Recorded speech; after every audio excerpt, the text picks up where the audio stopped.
नमस्कार, मैं श्याम सिंह।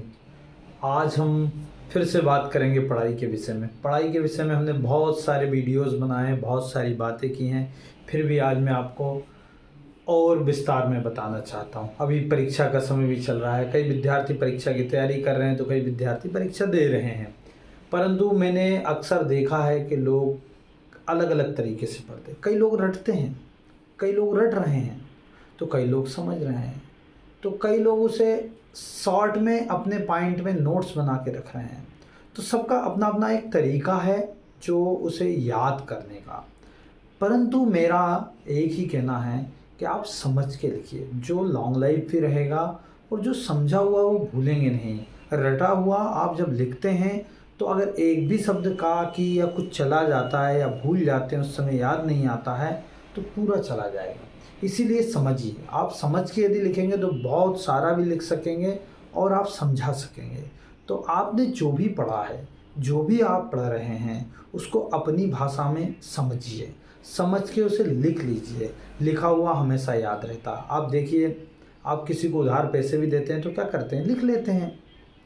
आपको कहीं जाना है तो आप अगर कहीं मैप भी सर्च करते हैं तो रिटर्न में करते हैं। तो हर चीज़ें जो लिखी रहती हैं वो याद रहती हैं। बुकों में भी तो लिखा ही हुआ है, छपा हुआ है। तो जो चीज़ लिखी होती है वो ज़्यादा समय तक याद रहती है, क्योंकि दिमाग लिख के याद रखता है। और इसमें दो ज्ञान इंद्रिय काम करें, क्योंकि हम जो भी याद रखते हैं ज्ञान इंद्रिय के द्वारा, या देख के, सुन के।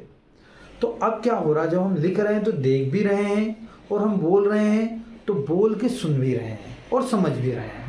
जब हम अकेले अकेले केवल बोलते हैं और तो वो उतना याद नहीं रहता, क्योंकि यहाँ दो तीन सेंस काम कर रहे हैं। तो इसीलिए मेरा कहना, आप लिख लिख के याद करिए, बहुत अधिक समय तक याद रहेगा। दूसरी बात, उसे आप मेमोराइज़ कर लीजिए। जैसे लिखा हुआ है तो आप मन में उसको दोहरा लीजिए 2 बार 3 बार, फिर उसे लिखिए। और लिखने के बाद जो आपकी किताब में या पुस्तक में या आपने जो नोट्स बनाए हैं उससे मैचिंग कर लीजिए, मैच करके देख लीजिए कि उसमें क्या त्रुटि रह गई है, क्या गलती रह गई है। उसे आप पुनः दोहरा के पुनः लिखिए और पुनः सुधार करिए, तभी आपको अच्छे से याद रहेगा। और परीक्षा में आप घबराइए मत। देखिए, अगर समय कम बचा है तो मैं तो आपसे इतना ही कहूँगा, जो आपको याद है उसको ज़्यादा पढ़ लीजिए। क्योंकि आप नया पढ़ेंगे तो पता चलेगा जो जो हमने याद किया है वो भी कम याद रहेगा और नए को हम याद भी नहीं कर पाएंगे। तो मैं ये नहीं कहता कि नया नहीं पढ़ना है, पहले आप पुराने को दोहरा लीजिए, पुराने को पक्का कर लीजिए जो आपने पढ़ा है। जो बचा है उसको फिर आगे आगे पढ़ लीजिए, ताकि आपको अधिक से अधिक याद रह पाए और अधिक से अधिक आप समझ पाएँ।